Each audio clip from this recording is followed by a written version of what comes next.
வாழ்வின் துயரங்களால் துடித்து கொண்டிருக்கும் போது மற்றவர்கள் மட்டும் எப்படி அமைதியாகவும் பக்தியோடும் பரவசப்பட்டு கொண்டும் இருக்கலாம்? அவனுக்கு கோபமாக வந்தது. யோகி அங்கிருந்த ஒரு பெண்மணியை பாடச் சொன்னார். அற்புதமான கீர்த்தனை. சாதாரணமான சந்தர்ப்பமாயிருந்தால் அவன் மெய் மறந்து ரசித்திருப்பான். ஆனால் அன்று அவனுக்கு அந்த பரவசப்படுத்தும் இசை பிடிக்கவில்லை. மற்றொரு கீர்த்தனை ஆரம்பமானது. யோகி அங்கிருந்த இன்னொரு பெண்மணியை அந்த கீர்த்தனைக்கு நாட்டியம் ஆடச் சொன்னார். தெய்வீகமான கர்நாடக இசையில் அந்த பரதநாட்டிய விருந்து நடைபெற்றது. யோகி மிகுந்த மகிழ்ச்சியுடன் ரசித்து கொண்டிருந்தார். அவனுக்கோ அங்கிருந்து எழுந்து ஓடிவிடலாமா என்றிருந்தது.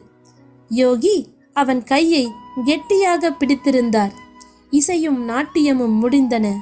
யோகி அவர்களுடன் பேச ஆரம்பித்தார்.